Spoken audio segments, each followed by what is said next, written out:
성공하는 기업들이 있고요. 또 성공하는 마케팅이 있어요.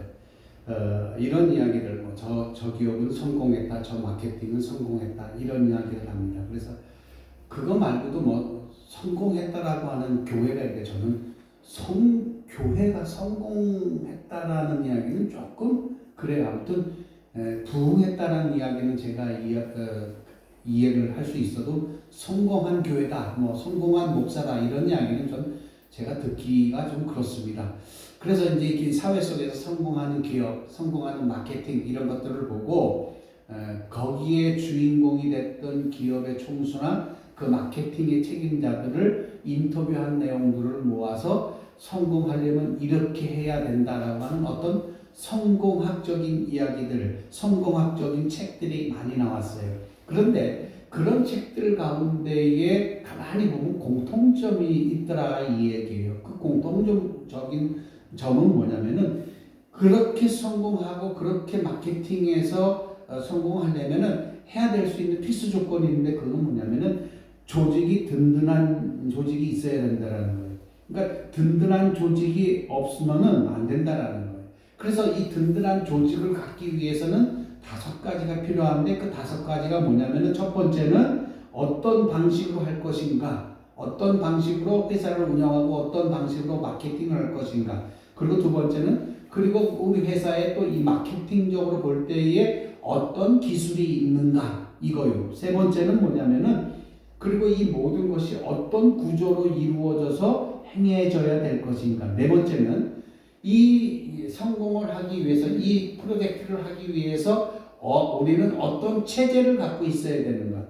5번째는 그리고 이걸 성공시키기 위해서는 어떤 전략을 짜야 되는가 라고 하는 5가지의 것을 이야기하면서 성공하려면 기본적인 든든한 조직을 갖추려면 이 5가지가 있어야 된다 이렇게 얘기합니다.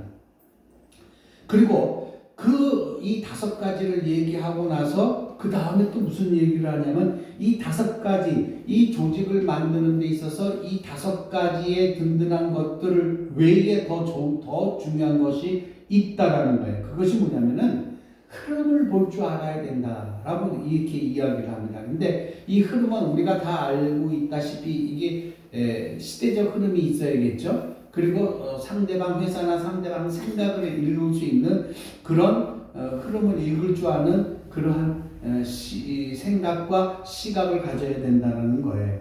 그리고 마음을 읽는, 그리고 그 사람이 어떤 생각을 하고 어떻게 이것을 풀어갈지에 대해서 그 상대방의 마음을 읽을 줄 아는 이런 얘기예요. 그래서 이 이야기를 그냥 이 2가지 이야기를 딱 그냥 우리식으로 얘기하자면 뭐냐면은 분위기 파악을 잘해야 된다라는 얘기예요. 분위기 파악을. 오늘 우리는요 사순절 기간을 보내고 있습니다. 이 사순절 고난 기간에 우리는 주님이 받으신 그 고난에 대한 말씀을 계속해서 함께 나누고 있어요. 그런데 이 말씀을 나누다 보니까 우리가 발견할 수 있는 것이 있어요. 그 발견할 수 있는 게 뭐냐면 예수님과 제자들 사이의 관계예요. 예수님과 제자들 사이에는 참 답답함이 있어요. 답답함. 이 답답함이 뭘까요? 3년을 그렇게 같이 보냈습니다. 같이 먹고, 같이 자고, 같이 다니고, 그냥 왔다 갔다 다닌 게 아니에요. 7일에 한 번씩 우리 같이 만나는 그런 만남이 아니에요. 한 달에 한 번씩 만나는 그런 만남이 아니에요. 3년 동안 한솥밥을 먹었어요. 한솥밥을 먹고 지낸 사이예요. 그래서 지금 그런 사이가 됐음에도 불구하고 지금 제자들은요, 예수님께서 무슨 생각을 하고 계시고 예수님 상황이 어떤 상황인지 이 분위기 파악을 못하고 있는 거예요. 예수님께서 당하시고 있는 이 삶의 흐름을 이 제자들은 파악하지 못하고 있어요. 답답해요. 안타까워요. 속에서 좀 불이 날 수 있는 그런 거예요. 왜요? 왜 모를까요? 제자들이? 바로 예수님의 삶의 흐름을 모르고 있기 때문에 그래요. 그리고 예수님의 삶을 읽지 못하고 있기 때문에 그래요. 그래서 그들은 예수님께서는 고난의 십자가와 죽음과 부활을 말씀하고 계시는데 제자들은 어떤 것을 이야기하고 있죠? 누가 크냐? 이 중에서 누가 제일 크냐? 그리고 누가 좌편이냐, 누가 우편이냐, 이런 얘기를 하고 있어요. 도무지 알아듣지를 못하고 깨닫지를 못하고 있어요. 누가 제자들이. 예수님이 그렇게 이야기를 하셨는데도 불구하고 예수님의 삶의 모습은 생각하지 않아요. 분위기 파악을 못해요. 나 이제 죽게 됐다. 나 고난이다. 오늘 본문에도 나오잖아요. 나 이제 좀 곧 있으면 죽어. 이렇게 얘기하는데도 불구하고 제자들은 여기 이 12명 중에 누가 제일 크냐, 누가 수석이냐 이런 얘기나 하고 있고 또 누가 엄마는 와가지고 그냥 엄마 바람 일으키면서 누가 좌편이냐, 누가 우편 이런 얘기를 하고 있으니 답답하죠. 어쨌든 간에 이렇게 저렇게 하면서 최후의 만찬까지 오셨어요. 그리고 마지막 식사를 하시고 오늘 본문에 나와 있는 겟세마네 동산으로 올라가시는 거예요. 우리는 이 겟세마네 동산의 이야기를 너무나도 잘 압니다. 자, 여기서 이 겟세마네 동산에서 예수님의 상황을 한번 잠깐 들여다볼게요.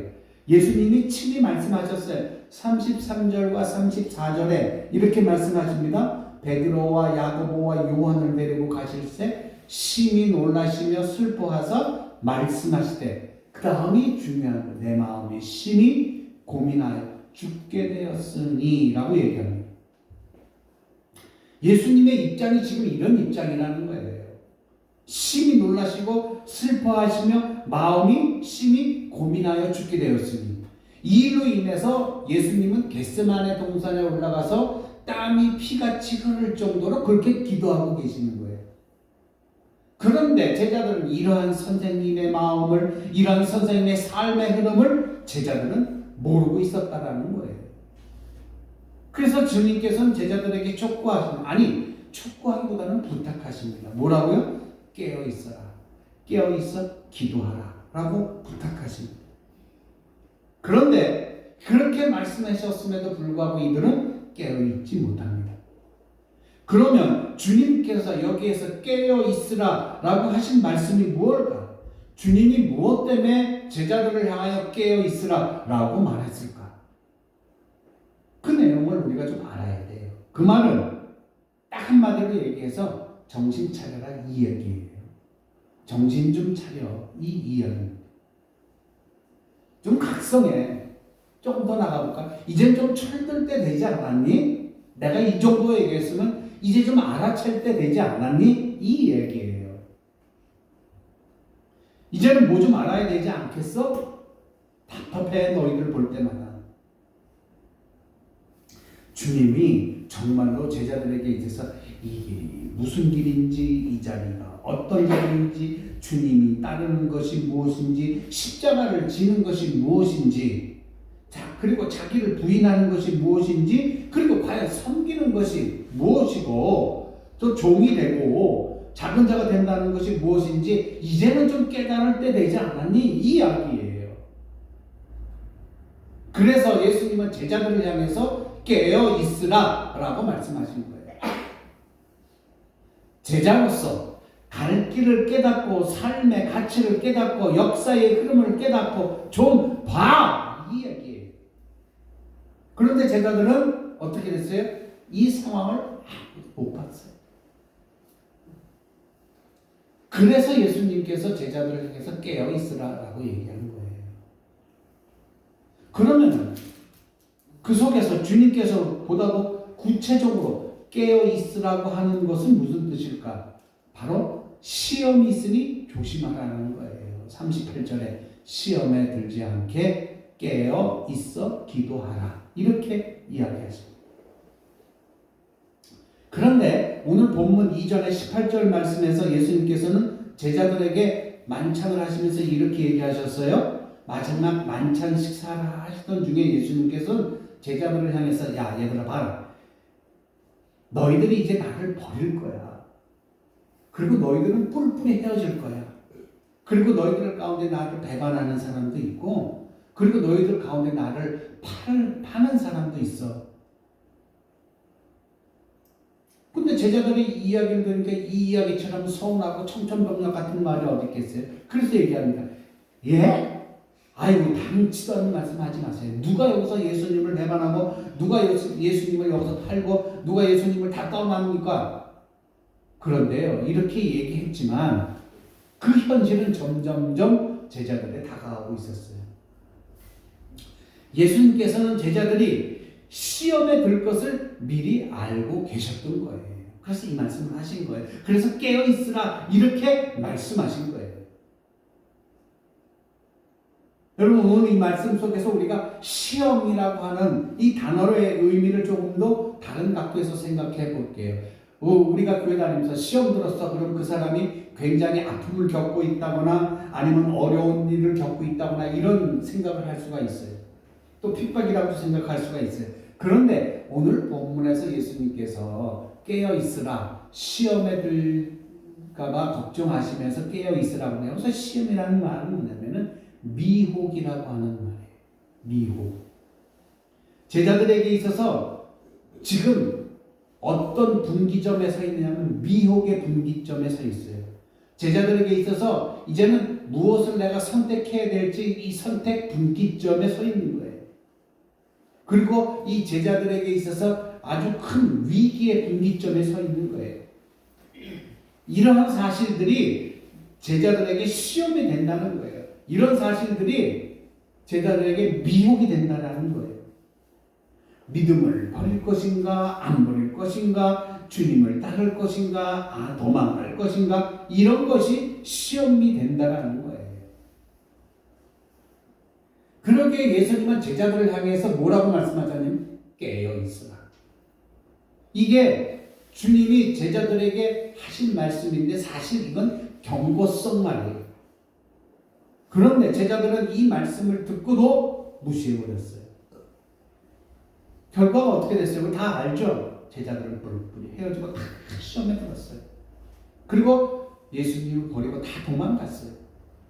그러니까 예수님이 깨어있으라고 하는 것은 시험에 들지 않기 위해서 깨어있으라고 하는 거예요. 근데 오늘 이 말씀이 제자들에게만 향한 말씀일까요? 아니에요. 오늘 이 현대를 살고 있는 모든 그리스도인들에게 하시는 말씀이에요.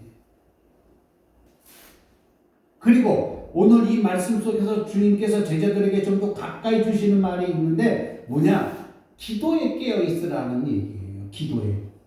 아주 구체적인 거예요. 주님이 말씀하셨어요. 기도해달라. 시험에 들지 않게 기도해라. 기도에 깨어있어야 모든 것에 승리가 된다. 이렇게 얘기했어요. 여기서 기도에 깨어있어야 한다고 하는 것은 무엇을 의미할까요? 그거는요, 우리가 기도할 때 주님처럼 기도해야 된다는 거예요. 우리의 기도도 주님이 하신 기도처럼 해야 된다는 거예요. 그게 깨어있는 기도라는 거예요. 내가 기도하겠다, 너희도 기도하라. 이렇게 말씀하셨잖아요.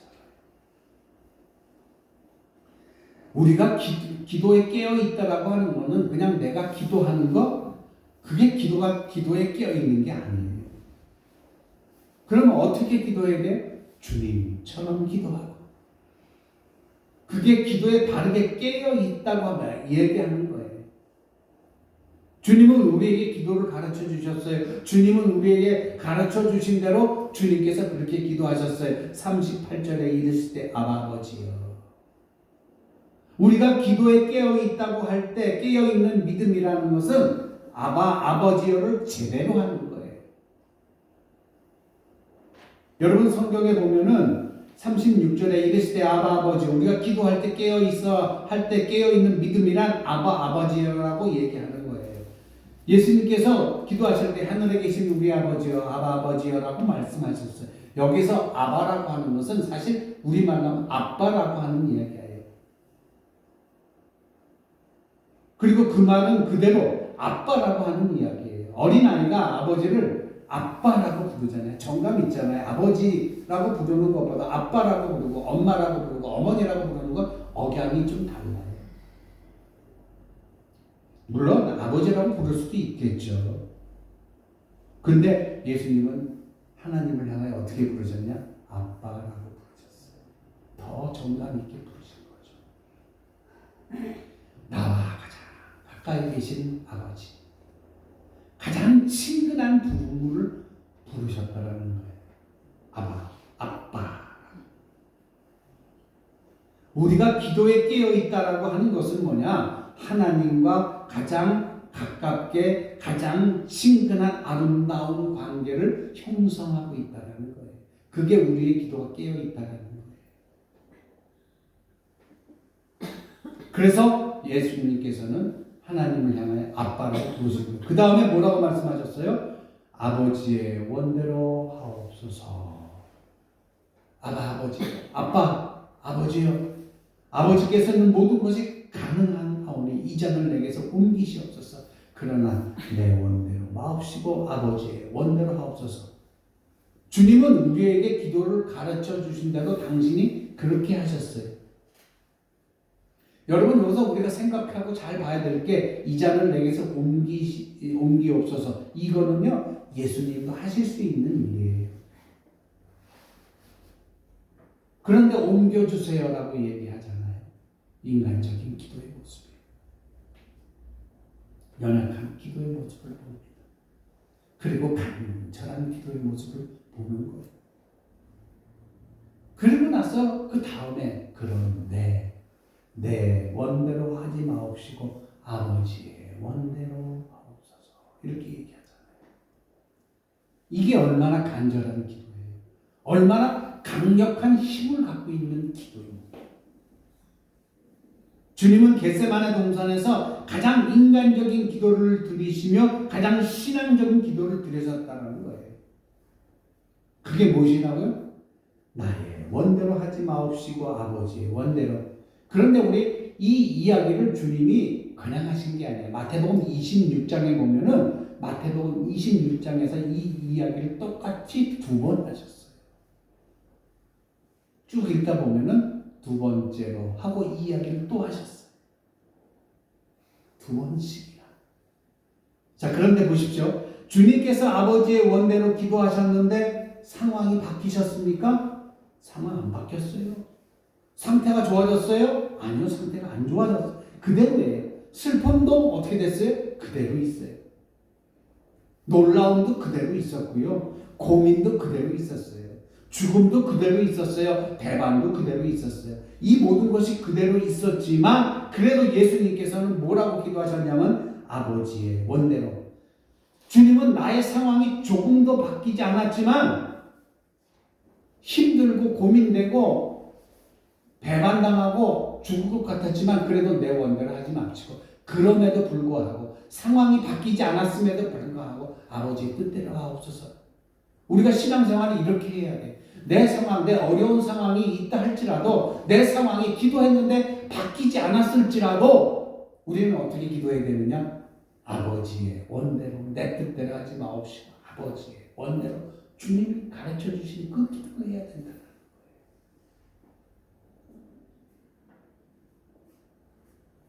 이것이 정신적으로, 영적으로, 가치적으로 승리할 수 있는 기도의 모습이라는 거죠. 예수님도 여기 분기점이 있었어요. 두 사이에 있었어요. 어떤 분기점? 내 뜻이냐? 아니면 아버지 뜻이냐? 나의 자녀냐? 아버지의 자녀냐? 지옥이냐? 천국이냐? 하나님의 일이냐? 사람의 일이냐? 이 분기점에 서 있었어요. 그런데 주님은 뭘 선택하셨어요? 아버지의 일, 아버지의 뜻, 아버지의 구원, 아버지의 집, 그리고 하나님이 주신 생명, 이것을 선택하셨어요. 그리고 이것을 선택하시자마자 머뭇거리지 않고 그 길로 나아가셨어요. 42절에. 여러분 42절 이렇게 말씀하고 계십니다. 일어나라, 함께 가자. 보라, 나를 파는 자가 가까이 왔다 말씀하시는 거예요. 예수님을 파는 자가 가까이 왔어요. 예수님을 잡을 자가 가까이 왔어요. 로마의 군인들이 가까이 왔어요. 그럼 상식적으로 우리는 어떻게 얘기해요? 야야야야, 모두 일어나, 도망가자. 이렇게 얘기했어요. 그래야 맞는 것일 수도 있고요. 그런데 주님은 도망가는 것이 아니라 어떻게? 그 길로 나아가자. 이렇게 얘기했어요. 나를 파는 자가 가까이 온다. 가자. 그들에게로 가자. 이렇게 얘기했어요.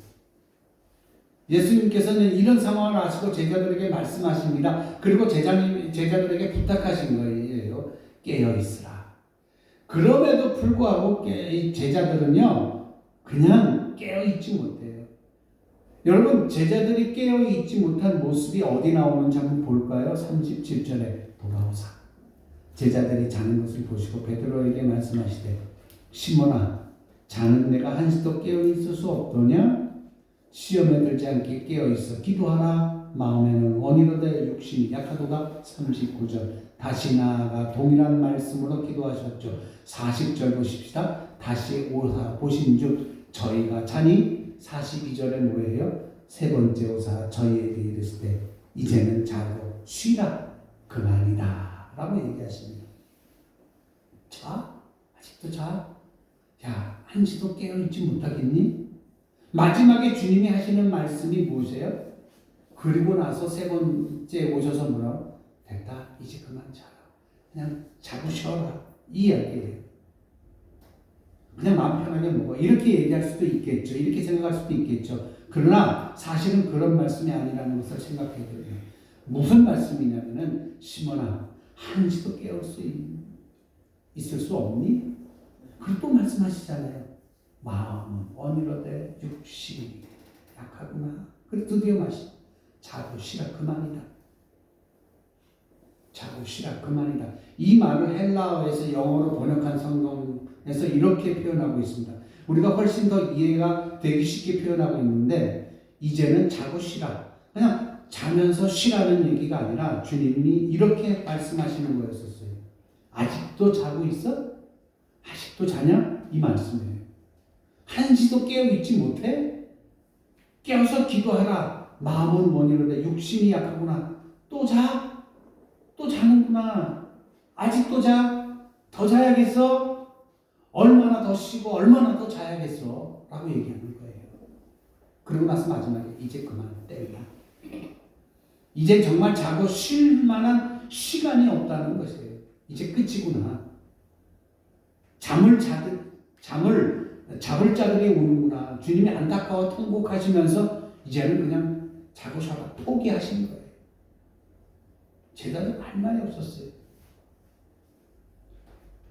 그럼에도 불구하고 예수님께서는 제자들에게 이렇게 말씀하십니다. 뭐라고요? 답답하고 힘들고 깨어서 기도하지 못하는 제자들에게 자, 됐다 그만이다. 일어나라. 함께 가자. 이렇게 말씀하셨어요.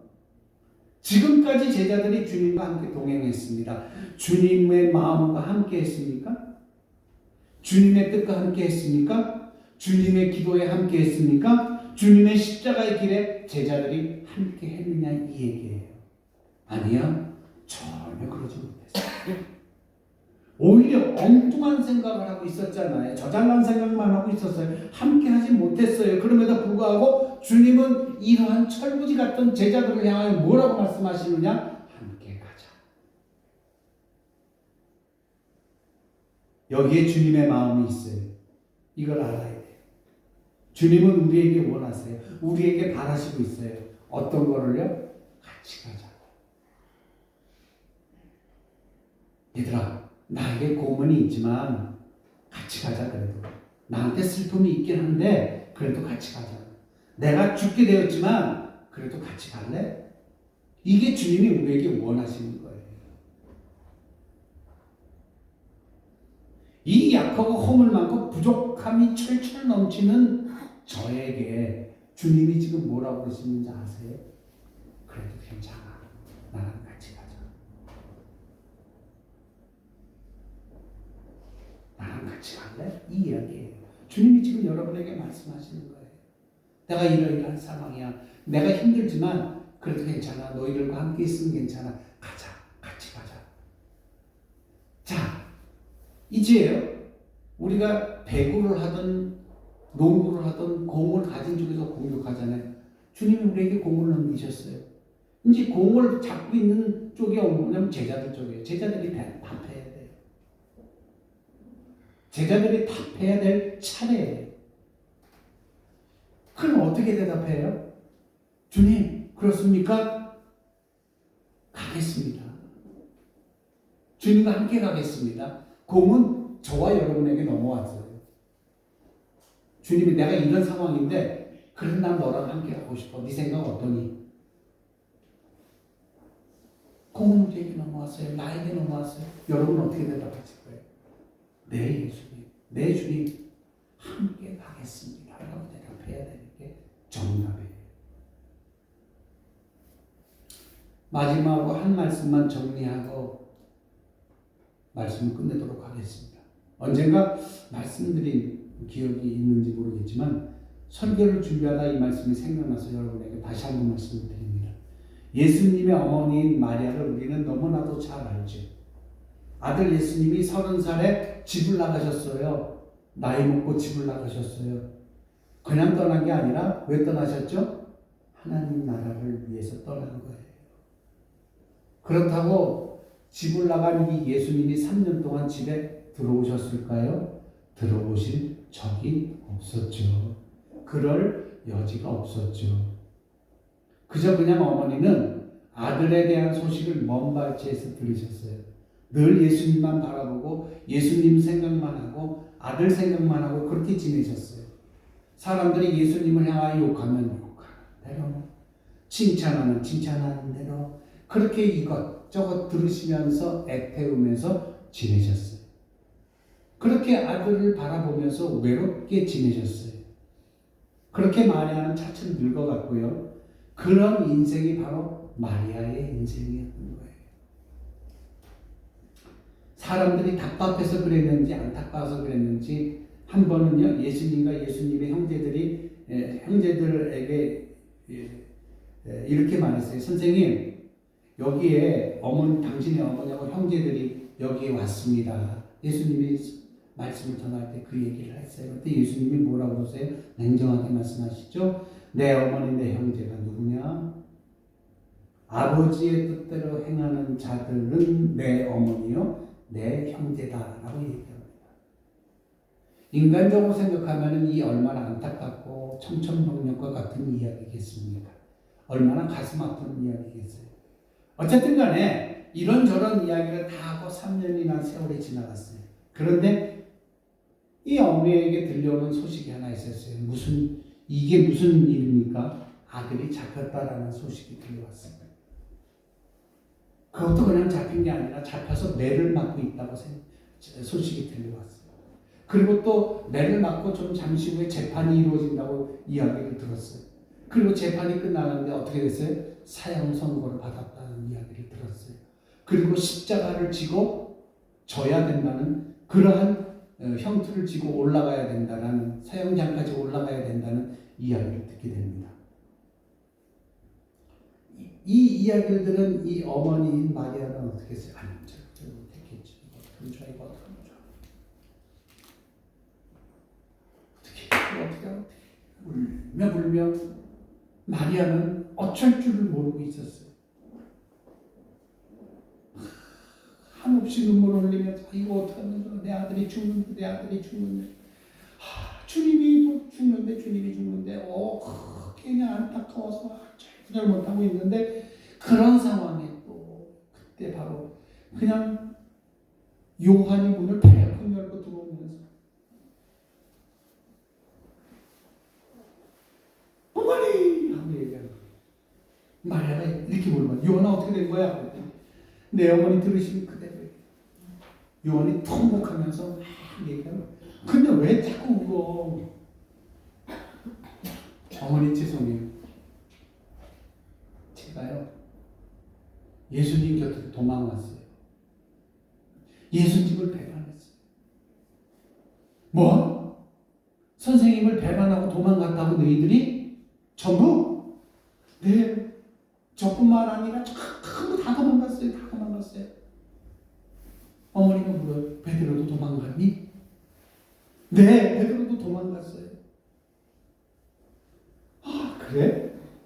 이럴 수가 어떻게 베드로까지 도망갔어? 네, 다 도망갔어요. 그래 지금 어떻게 하고 있니? 주님은 어떻게 하고 있니? 주님은 어떻게 하고 있어? 주님은 지금 십자가를 지시고 골고다로 올라가고 계십니다. 거기에 같이 가고 있는 사람 제자들 누가 있느냐? 아무도 없어요. 아무도 없다니 이게 무슨 일이야? 이게 무슨 일이야? 하면서 마리아는 벌떡 일어섰어요. 그리고 요한에게 얘기합니다. 일어나. 가자. 눈물 닦고 가자. 요한이 묻습니다. 어디로 가요? 십자가 있는 데로 가야지. 아들이 있는 데로 가야지. 너희 선생님이 있는 데로 가야지. 주님 계신 곳으로 가야지. 그리고 어머니는 이 요한의 손 붙들고 군중사회를 해치고 사람들을 해치고 군대를 해치고 골고다 언덕으로 오게 됐습니다. 그리고 그 많은 군중들 틈 속에서 마리아는 아들인 주님을 바라보게 됩니다. 당신의 아들이 십자가에 못 박혀서 손과 발에 못 박힌 채로 매달려 있는 모습을 보고 통곡을 하십니다. 소리 없는 울음. 그거 여러분 아시죠? 그거를 바라보는 어머니의 모습이 어떻겠습니까? 찢어지는 말씀이죠. 그런데 뭐 할 게 없어요. 그래서 마리아는 혼자 말고 자기에게 마음속으로 얘기합니다. 아들, 얼마나 고통스럽니? 얼마나 아프니? 얼마나 힘드니? 그래, 나는 너를 보고 견딜 수가 없었어. 그래서 이 애미가 여기 와 있단다. 이 애미가 여기 와 있단다. 만일에 아들아, 내가 여기 와 있는 것을 안다면 너에게 조금이라도 힘이 되지 않겠니?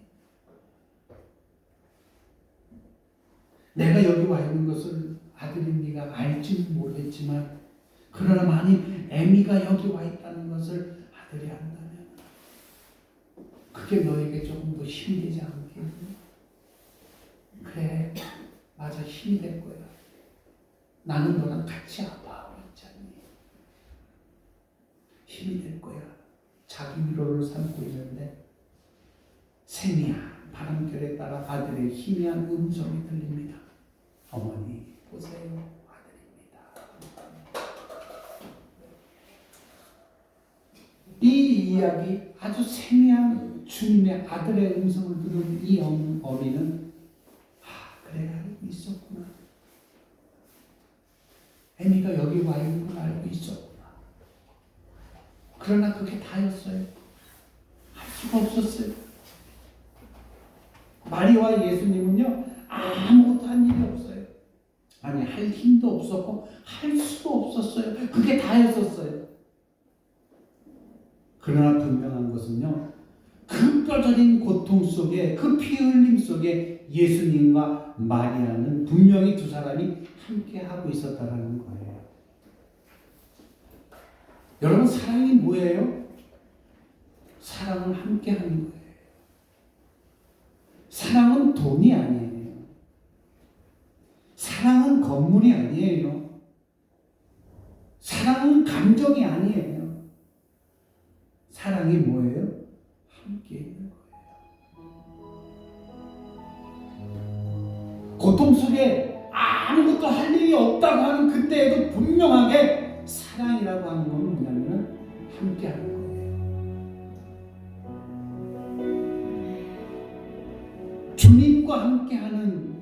주님과 함께 하기를 원하는 마음, 바로 그것이 뭔지 아세요? 여러분이 주님을 사랑하고 있다는 증거예요. 주님은 그걸 원하고 있어요. 우리는 정말 약하다고 말할 수 있어요. 기도하지도 못했잖아요. 깨어있지도 못했잖아요. 그러나 다시 주님의 말씀을 들으며 주님께 기도하고 주님의 마음을 이해하면서 주님과 어떻게 해야 돼요? 함께 해야 합니다. 우리가 약하고 잠들어 있어도, 우리가 기도하지 못해도 주님은 우리에게 이렇게 말씀하십니다. 괜찮아, 일어나, 나와 함께 가자. 다른 거창한 말씀도 아니에요. 그저 단 한마디 하십니다. 나랑 함께 가자.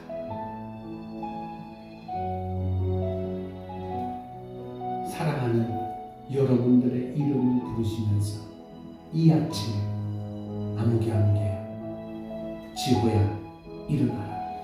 나와 함께 가자. 우리 한번 다 같이 해봅시다. 여러분의 이름을 부르시고 아무개야 나와 함께 가자. 시작. 지호야 나와 함께 가자. 주님이 이 아침에 이렇게 말씀하고 있습니다. 이 세미한 이 음성을 이 아침에 들으시는 여러분이 되시길 주의 이름으로 간절히 축원합니다.